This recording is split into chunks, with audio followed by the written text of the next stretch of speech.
arrogance and confidence. It's a fine line that divides the two. Take Mazda's new CX-80 for instance. Now this range starts at £50,000. It starts at £50,000 and goes up to over £56,000 depending on the trim level that you choose for. Now that's quite punchy, especially when you consider that you can buy a Skoda Kodiaq for under £40,000, a Kia Sorento for £42,000 and the brilliant Hyundai Santa Fe for £46,000. And then there's the statement from Mazda themselves in the press pack for this car that says it's been designed to compete with the very best of the premium brands from Europe. So which is the line that Mazda's tread? Arrogance or confidence? Time to find out. Welcome to this week's road test review. Welcome to the Mazda CX-80. As always, please sit yourself down, make yourself comfortable in the house of cars.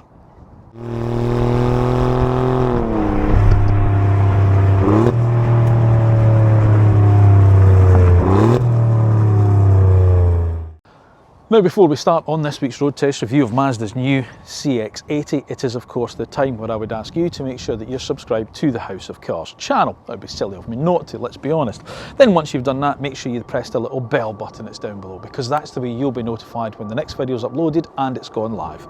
Once you've watched it, if you enjoy it, and I sincerely hope that you do, make sure you give a little thumbs up, and of course don't forget, leave us your thoughts in the comment section down below. Let me know what you think about the cars that I feature on the channel, such as Mazda's new CX-80, and of course on the channel as a whole.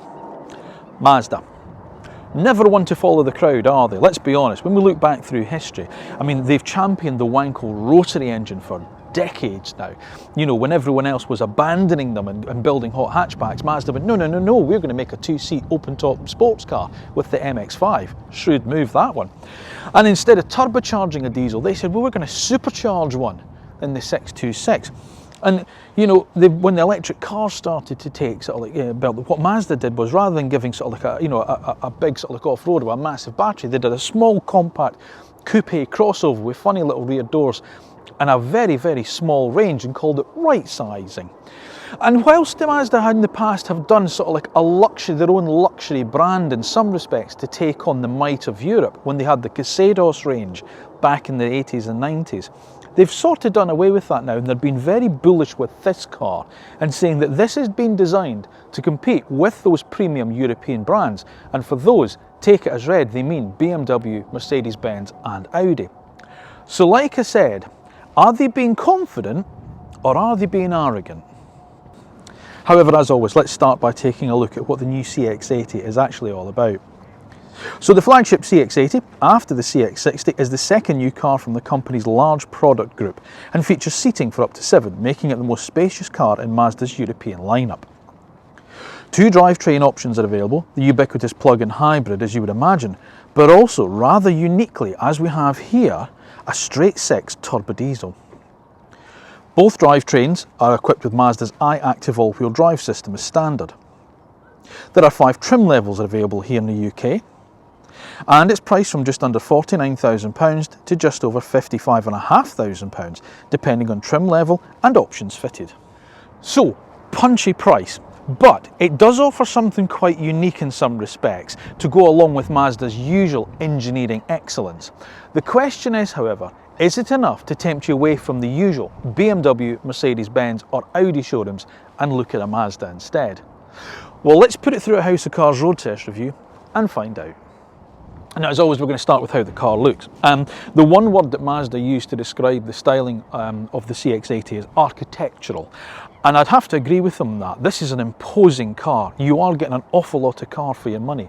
Now, you'll see more as we walk around it, but this is just 5mm short of 5 metres long, this car. It's longer than a BMW X5, let alone an X3. And it's way longer than the likes of the Skoda Kodiaq, the Hyundai Santa Fe and the Kia Sorento. Not exactly small cars. So you are, as I say, getting an awful lot of metal for your money. Okay, how does it look at the front? Well, it's very Mazda-like, and I like that. You know, there's a very big imposing grille at the front here. There's no doubt that it shares an awful lot of resemblance to the slightly smaller CX-60, but to call it a sort of 7-seat version of that car would be doing it a slight injustice, I think. It is its own separate model, and I do like the car. There's a good look about it. Now, this is a Takumi specification car. And we'll go through trims in the pricing section because there's 5 of them. But you do get the chrome round it, and I always think chrome's a bit pastiche now. It's a bit like yesterday's luxury, but I think it works on this car. And again, as we go around it, you'll see more of the chrome, and I don't mind it too much. But if you don't like it, then there's the Hamura trim level, I think I'm pronouncing that right, which has got this kind of blacked out, and it looks a bit sportier, but I use that in inverted commas. Anyway, that's what you've got. First of all, the big imposing grille at the front, the big Mazda badge there.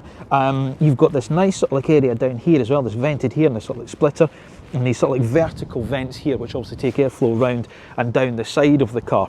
Slight kind of boss-eyed look about it, you know, with the front, but these are good old big headlamps on the front. But yeah, as I say, typical sort of Mazda. It's got the family look that you sort of ties it in with the other models in the range, but it certainly treads its own path. But as I say, a lot of car for the money. See what I mean about the size of the car? It is a long car, as I say, just shy of 5 metres long, and the wheelbase itself is 3 metres in length. So there's a huge amount of space inside the car because of that. It's 25 centimetres longer than the CX-60, the smaller CX-60, and a 25 centimetre longer wheelbase as well. So that's where you get all that extra space coming on from inside the car. See, I'm talking about the chrome there. You know, you get the chrome bit around sort of like the wing there. You get chrome round sort of like the window line as well, and of course the roof rails. Now you start the range off with the exclusive line, and that gets 18-inch alloy wheels. But this is a Takumi model, so you jump up to 20-inch on the rest of the cars.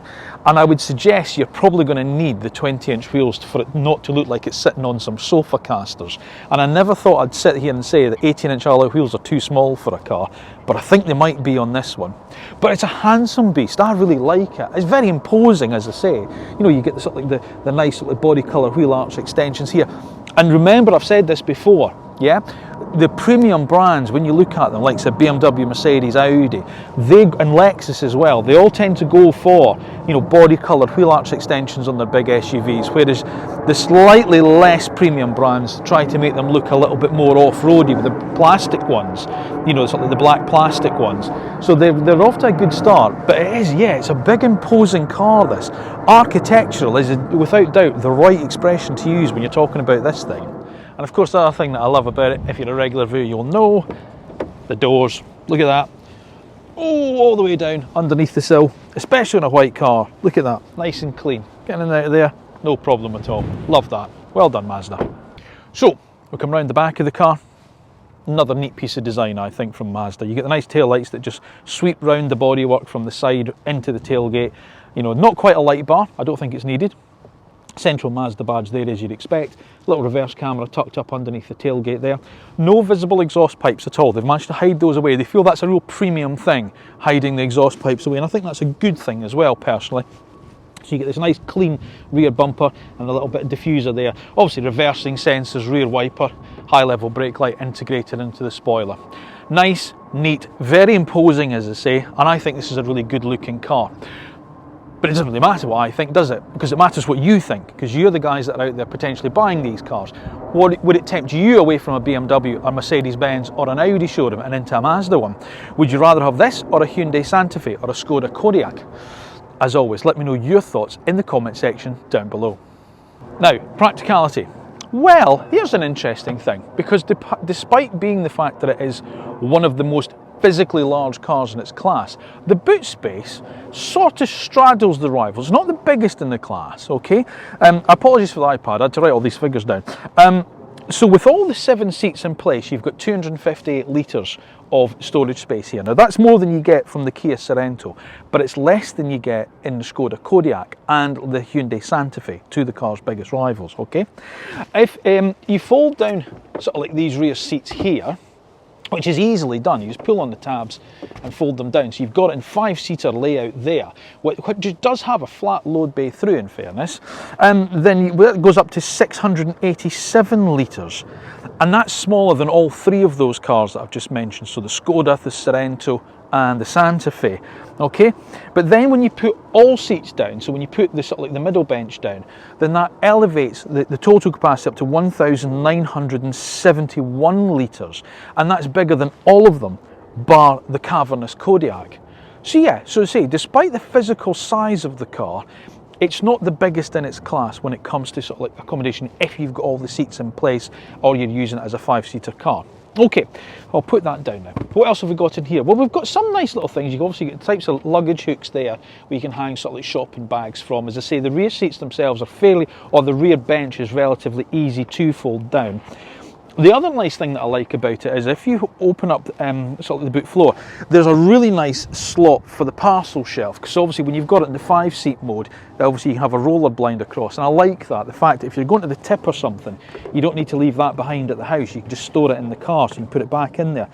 And there's some small bits of storage underneath here, so you could throw things like, you know, I don't know, an extra small bag or a rucksack in there, or, you know, as if you're travelling across Europe and you're putting in your high-vis jackets and your stuff like that, then they can go in there. So yeah, it's not bad. There's a reason that I don't really look forward to reviewing 7-seat cars, and this is it. I've got to climb in the back and lose all dignity. But I need to show you what it's like. Okie doke. So the rear seat, or the middle bench I should say, slides all the way forward. So that's not too bad. And if I slide that back, oh, okay. You actually sit quite low in the car. Now I'm 5'8", okay, so this is me sitting in the third row. You wouldn't want to be taller than me, that's what I will say. Your head is right at the back of the roof line there, so certainly, and you certainly wouldn't want to wear a hat in here. But there's good leg room, although I do feel my legs are quite pushed up. That's one thing, but certainly for kids, no problem at all. My daughter, who's 11, she'd go in this car quite comfortably and probably quite enjoy it, in fairness. There's cup holders back here as well, there's USB-C ports back there, but no separate climate controls for the third row. But that's okay, it's not too bad. But as I say, accommodation wise, yeah, as I say, as a small adult like me, you know, if you're all going out to sort of like, I don't know, going out for a meal one night or going to the pub or something, you're your designated driver, you could do this. I wouldn't want to go on holiday to the west coast of France sat all the way back here. But yeah, this is all right. Certainly for children, I wouldn't see a problem. Right, I didn't film myself getting out. No one needs to see that. But let's talk about this row now. Oh, that's better. There's a plane going overhead as well.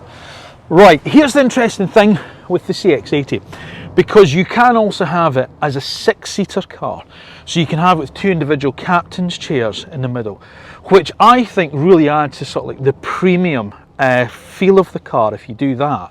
So that might be quite nice as well if you're looking more for the luxury angle with the car rather than the fully practical angle of it. I'm sure that the 7-seater is going to be a bigger seller for obvious reasons, you know, it is more practical. But this middle bench, actually, this is really good. I've got bags of legroom here and decent headroom as well. So as I say, that third row is only where that tailgate sort of starts. So, and bear in mind this car's also got the big panoramic sunroof in it as well. But again, you sit quite high in the car, so there isn't a feeling of being claustrophobic. Well, now we're going to talk about the trim level when we're in the front of the car. But with this sort of nice light upholstery really opens the car up, and especially again with the light headlining as well and that panoramic roof. So it feels very spacious inside, despite the fact that maybe it's not quite as spacious as other cars. But yeah, there's a lot to really like about this. Obviously, depending on the trim level, you might get this sort of like the integrated roller blinds in the rear window there. Interesting Takumi Pack car, it's top of the range one, no privacy glass in the back. Interesting. Pockets in the backs of the front seats for obviously magazines and iPads. Door bins shaped to take 2 bottles, which is good. Folding armrest as well, 2 cup holders there. Rear climate control and rear heated seats on this model, and 2 USB-C ports there for charging devices. There's a centre transmission tunnel, but it's not unduly high, and given the fact that the car feels quite wide, if you were sat in the middle of the bench, you could actually put your feet quite comfortably either side there, or a smaller child could get their feet up. So I really don't see a massive issue with that.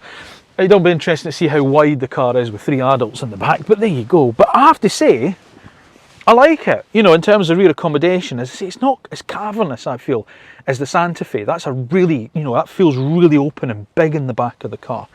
But this is good, you know. Isofix point, thank you Mazda. They're just under little plastic covers, you don't need to jab the prongs in between the seats. And the seats themselves will also recline.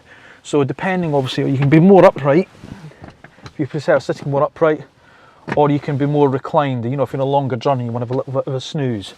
So yeah, I think it's good. Now, if there's one area where I feel the CX-80 trounces the Kia Sorento and the Skoda Kodiaq, it's up here. This is an absolutely wonderful place to sit as a driver and front passenger.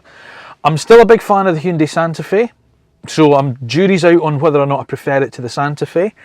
But this is lovely up here, I have to say this. Now, admittedly, this is a Takumi Pack car, so this, or Takumi Pack is Toyota, isn't it? So Takumi, they're using the same name.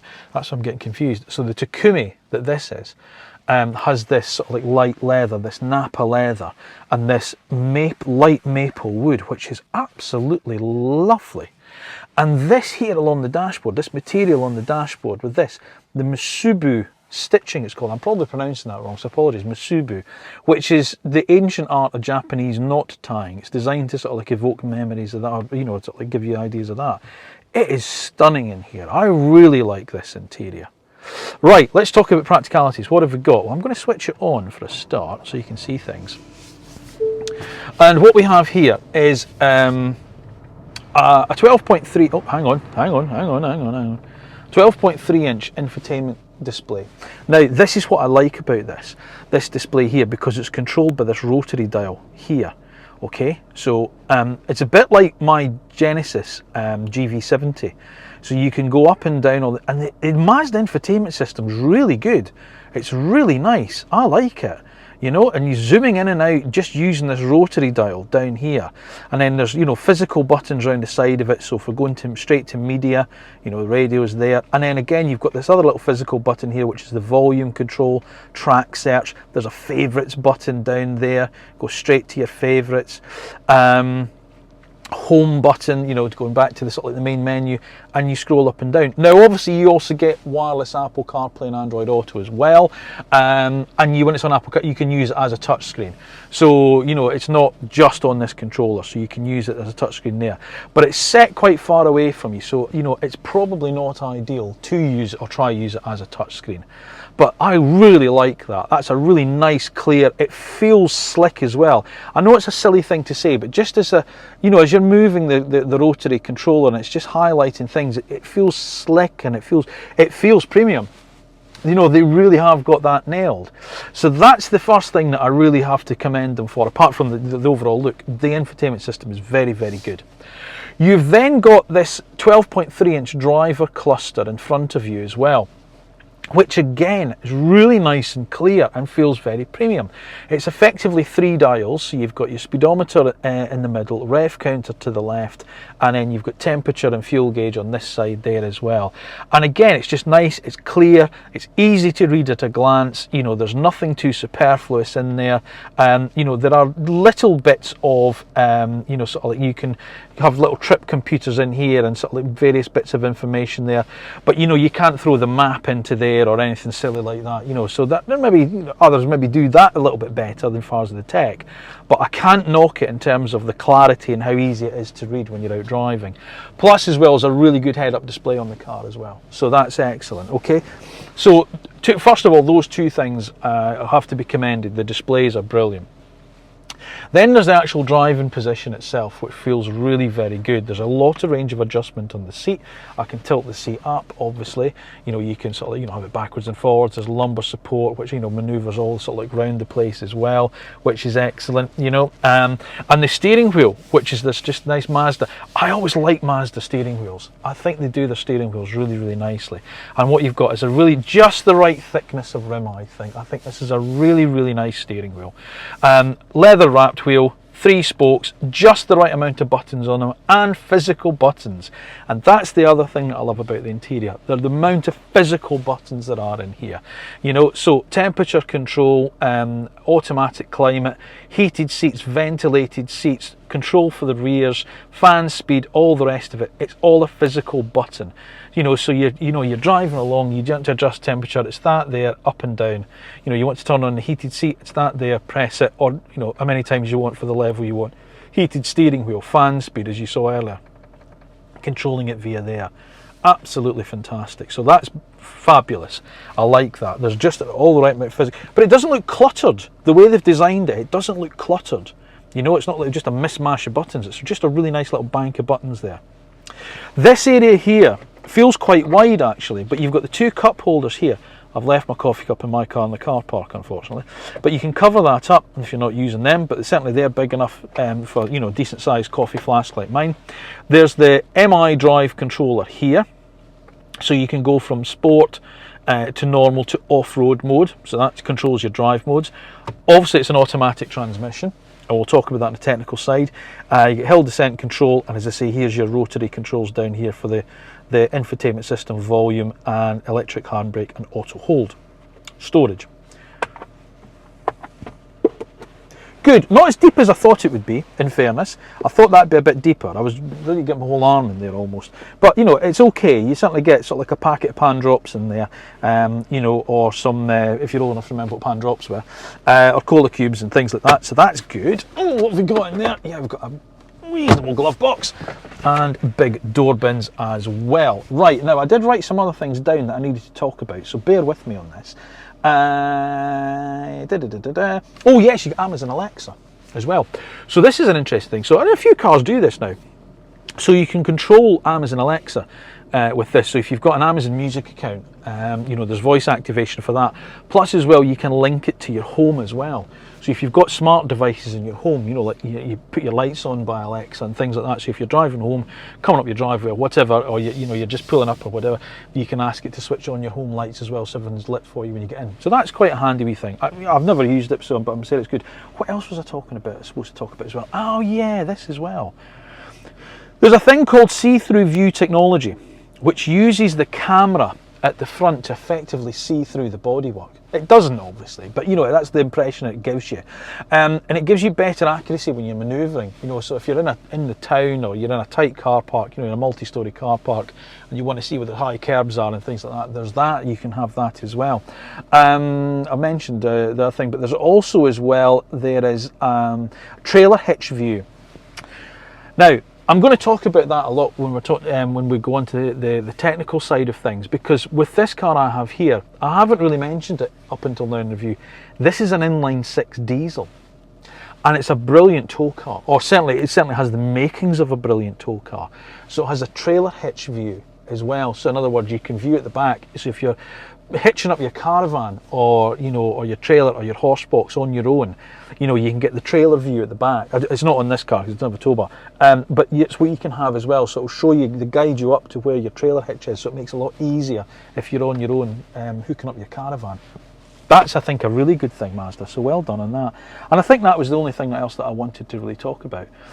Now, we talked about trim levels a little bit earlier on, and I said this is the Takumi car with a light interior. You can go for the other trims, so I'll put some B-roll up of the Hamura trim, which is dark inside, it's black, and I must admit, when they came here and they were giving out the cars and stuff, I wanted this one because I really like this interior with a light interior, to show you this stitching and things like that. But if you don't like this light interior, or dare I suggest you've got kids and you don't want them with their, I don't know, their, you know, the chocolate bars and, you know, the fizzy drinks in the car or whatever, then obviously you can have one of the dark interior if you go for the Hamura trim, you know, and you don't really lose out on a huge amount of equipment because they are very well equipped as standard. But I've got to say, hats off Mazda, this is stunning in here. I really like this interior, and it feels really, really comfortable as well. I have to say, the seats are very comfortable. Say they're heated, they're ventilated in this one as well. The driving position's excellent. I love the fact that they've got these physical controls around the car that are just nice and easy to reach without stretching. That is a joy to use. You know, as I say, it's just lovely, and even just the feel of the switches. You know, they're just out. You know, if you've watched my Honda HR-V review, you'll know I really like a little tactile switch. These rotary controls feel really well damped, and the buttons have just got a really nice click to them, a really soft click to them. So I really, oh, just turned on the blowers. I really got to say, it's certainly one of the nicest in the class. I prefer it to the Sorento, I prefer it to the Kodiaq. I'm not sure I prefer it to the Santa Fe. I love the interior of the Hyundai Santa Fe. But I tell you what, there are people I have heard comments from with BMW, you know, the new X3 that I reviewed, you know, a lot of people saying they don't like the new interior of it. Maybe this is well worth a look, because this is a real premium feeling interior. I think you'd be impressed with this. The other thing that the car has, which I do think is quite clever, is a facial recognition system.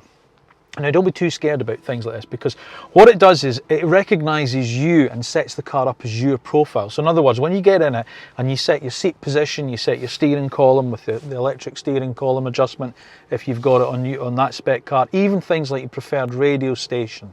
And as you get in the car, if someone else has been driving it, it then recognises that it's you and then sets the car back up to your profile accordingly. Very clever. Right, time to get technical. And this is the interesting thing.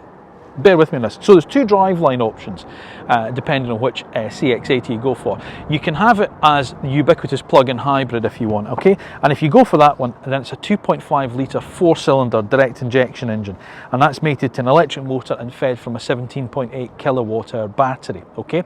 It will drive on pure electric power on its, pure electric power on its own, and it will deliver round about 40 miles or 61 kilometres of pure electric driving. Others do it better, but it might just be enough for you, you know, your school run, up and down the station, whatever. Okay, it's a powerful engine, that 327 PS and 500 Newton meters of torque, so that's fairly good. If you're looking at it from a company car point of view, that's probably the one that you're going to be interested in, because that just delivers a paltry 36 grams per kilometre of CO2 on the combined cycle. So that's the interesting figure for you if you're a company car driver. However, for me, this is the interesting one. This is the interesting engine that I want to talk about, and this is the one that I'm driving today, because it's diesel. Who's launching diesel engines these days? Mazda, that's who. And it's not just any diesel, it's a 3.3 litre straight six turbo diesel. It's an inline six turbo diesel. Who thought of that? That's brilliant. I love the fact that Mazda have done that. Oh, brilliant. Anyway, and it also has a mild hybrid attached to it. It won't drive on electric power only. It's purely a diesel engine. So it's there just for torque fill and, you know, bits and pieces like that. And that drives through the 8-speed automatic transmission. Now, from the point of view of being a company car driver, this probably isn't the one you're going to be looking at, because this is 151 grams per kilometre, okay? And in terms of its power, it is 254 PS, but 550 Newton meters of torque. So this is a good one. And also, as I say, if you tow with the CX-80, you know, if you've got caravan or horsebox or whatever, both cars will tow a brake trailer up to 2,500 kilos. So that's fairly decent. Now, in terms of economy, what are you going to be looking at with the diesel? Well, Mazda say, I've got the spec sheet here. Mazda say on a combined cycle, you're probably looking at around about 49 miles per gallon with this. 3.3 litre straight six turbo diesel. Only Mazda. So let's talk about raw numbers first. 254 PS, as I said. 0 to 60, 8.5 seconds. Not exactly a rocket, but not a slouch either. But it's that torque, that 550 Newton meters of torque. It's got a big slug of torque and it's lovely. But the big thing that impresses me about it is actually the engine. I have to say, this inline six diesel is lovely. It's lovely and creamy. It just feels, you know, it just feels right for this style of car. And it's interesting, I think, you know, when you think of these big SUVs now, and people are talking of plug-in hybrids and all the rest of it, there's still something to be enjoyed with a big, torquey, 6-cylinder diesel engine in one of these big things. And it really suits this car. Now, it's fair to say it's not the sharpest of drives. Now, let me just quantify that for a second. I didn't expect it to be like a Mazda MX-5. That's not what I'm suggesting at all. All I'm saying is it's probably more suited to sort of like towing a caravan down the French autoroutes than it is about throwing it down the Bremer Pass, okay? But would you really be doing that with this style of car anyway? Probably not. So, as I say, it's justifying, you know, sort of like the style of car that it is, which is a big family 7-seater that has great towing capability. And that is, I think, where this car is going to really stand head and shoulders above the competition, okay? The steering is a little bit slow, but as I say, I'm not expecting it to be pin sharp when it comes to its handling. Although if you do enjoy your SUV to be a sportier drive, I would say the Hyundai Santa Fe is probably the car you'd pick over this. But as I say, if what you do is load up your family like we do every summer and head to the west coast of France with a roof box on the top, or, you know, a caravan on the back, there's a lot to be liked about this car. It's fair to also say that the ride quality isn't a strong point in it as well. But again, I need to just quantify that a little bit. Sorry, it's just the warning, the speed limit warning there. I'm just nudging over the 30 mile an hour. Its primary ride is a little bit jittery. In the sense that it will certainly alert you to imperfections and surfaces of roads. So expansion joints, drain hole covers, potholes, that type of thing. There's no getting away from it. This car will make you realise that they are there. However, secondary ride, when you're up at speed, motorway, dual carriageways, that type of thing, it's okay. It doesn't feel floaty, it doesn't feel laborious or weighty. It copes well with sort of like big undulations, that type of thing. But as I say, I think I haven't taken it there, but I would think on that section of the M25 where it's really that concrete section that really roars through, with tyre noise, I would think it will make itself known to you there. So maybe these big 20-inch wheels aren't the answer. Really sorry about that speed limit warning. Sorry, I'm doing my best. The tall can stay under 30 miles an hour. Oh good, the level crossing's down again. So that's what I will say about the car as far as that's concerned. I've always been a big believer when we're doing these car reviews, you've got to judge the car accordingly. There's no point me sitting there going, oh, the big Mazda CX-80 is a load of rubbish because it doesn't handle like a Porsche 911. Of course it doesn't. It's a big family SUV. What do you expect? But as I say, depending how you use your big family SUVs, if you tow with them, if you go on holiday with them, loaded with your family and roof boxes and stuff like that, this is a really good car. I can really see the real plus points on this Mazda. The other thing that I quite like about it is the brakes. The brakes have got a really nice feel to them. Okay, I'm stationary at the moment, but when I've been driving out this morning and you're coming up to things and the pedal's got quite a nice feel to it. There's a really nice sort of like just a weight behind the pedal that makes it just feel just right, I think. So I do like the brakes on the car as well.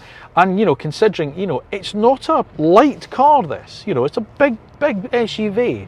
The brakes are really powerful enough that they do haul it up quite nicely. As I say, the steering's just is a little bit laborious, but it's easy enough to manoeuvre. What's nice about it, as I said earlier on the interior section, is I really like the steering wheels that Mazda do. I know it's a little thing, but it's for me it's a really important thing. You've got a nice diameter of wheel, the thickness of it is just right. You rest your hands, your thumbs just fall into that nice little 9:15 groove on the side spokes. It's not too thick on the spokes, it's not overburdened with buttons. The buttons that are there are physical, they're not touch sensitive like the Audi Q6 that I've been driving at the moment, the Q6 e-tron. It's got these silly touch sensitive buttons which are rubbish. This is proper physical buttons, a bit like the rest of the cabin. So actually the steering, although it's, as I say, the actual weight of the rack is a bit slow, the actual wheel itself is nice. So when you're manoeuvring such a big car, round about town and stuff, like these roundabouts here, actually the wheel's got a really nice feel to it. So I like that. The other thing that I do like is the driving position, as I was saying earlier. You've got a nice commanding driving position, so you can really see the extremities of the car, even the over the shoulder. There's a nice sort of like, view out the back of the car. I suppose even if you're loaded with people, it doesn't really matter, there's still enough glass around you. And that's another thing I was saying about this lighter interior, it doesn't make it feel claustrophobic. So there's a nice driving position, nice relationship with the wheel. The buttons, the physical buttons here are all nice and easy to use at a glance, or as I say, if you're on the move and you keep your eye on the road, they're actual sort of like proper switches that you just reach down and use as well. So I do like that. The only thing I will say about the seat, however, it doesn't seem it tilts up at the front, but maybe not quite enough for me. But that is a personal thing. The seat itself is very comfortable. It does have tilt adjustment. I would just like to have a little bit more, but that is a personal thing. That might not be what your driving position is about. I really like this. I really do. I have to say, you know, Mazda talking, as I said right at the start, you know, are they confident or are they arrogant when it comes to saying this can compete with the best of the European manufacturers? And I have to say, for me, it's confidence, not arrogance, because they've got a product that really works.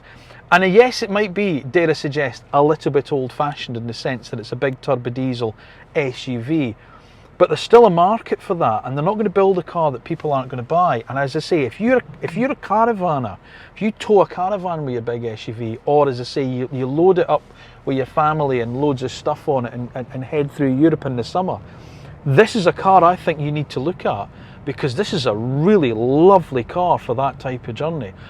This is a Scotland car for me. You know, I'd love to take this up to Scotland, up to my mum's, or as I say, out to that west coast of France. I like it.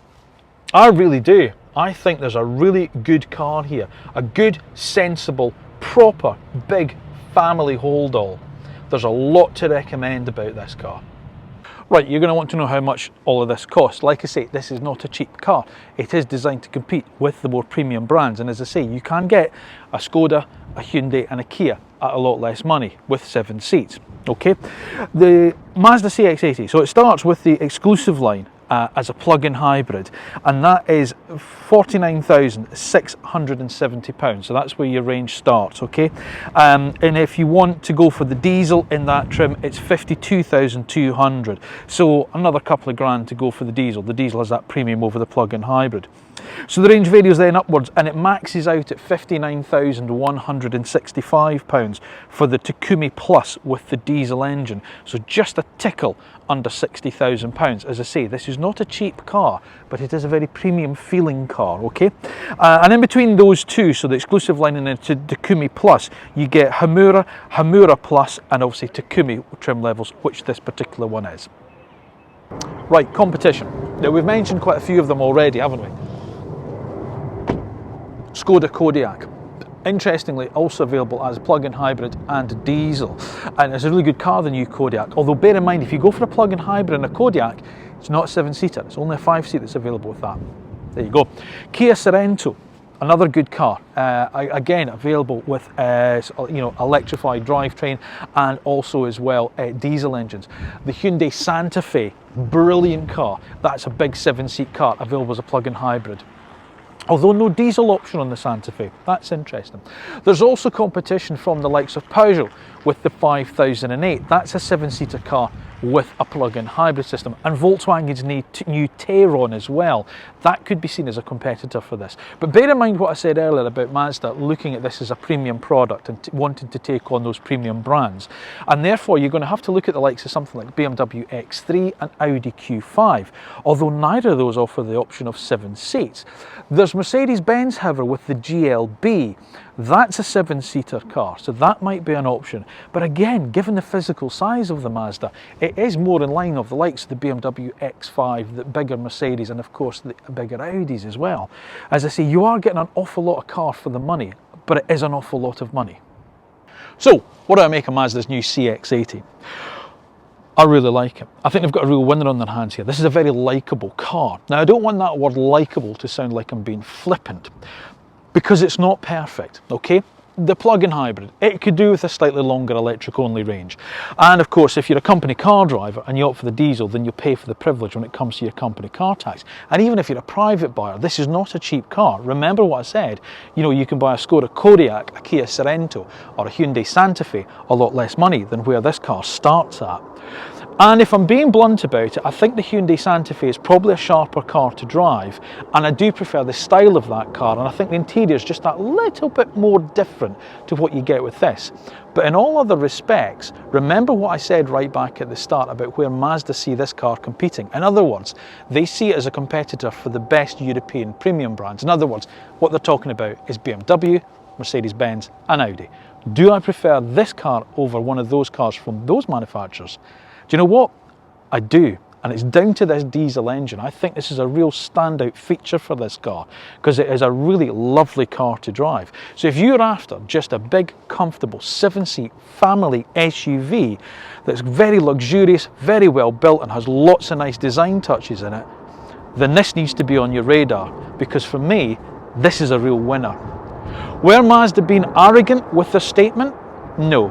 Are they being confident with it? Undoubtedly. Thank you for watching another new car review on House of Cars. As always, please make sure that you are subscribed to the House of Cars channel, and then once you've done that, make sure you press the little bell button that's down below, because that's the way you'll be notified when the next video is uploaded and it's gone live. If you have enjoyed this week's review, and I hope you have, then obviously give it a little thumbs up, and don't forget, leave me your thoughts in the comment section down below. Let me know what you think about Mazda's new CX-80. Would you choose this over, say, a Hyundai Santa Fe, a Kia Sorento, or a Skoda Kodiaq? Or, like me, would you choose it over, say, a BMW or an Audi or a Mercedes-Benz? Let me know your thoughts in the comment section down below. Now, if you're into social media and you're a fan of the gram, I'm over on Instagram and it's at House of Cars 1973. And also remember, whether or not it is a big car or a small car, a new car or an old car, a slow car or a fast car, you'll certainly find them all here in the House of Cars. Thanks once again for watching. Thank you for continuing to support the channel. I'll see you again soon.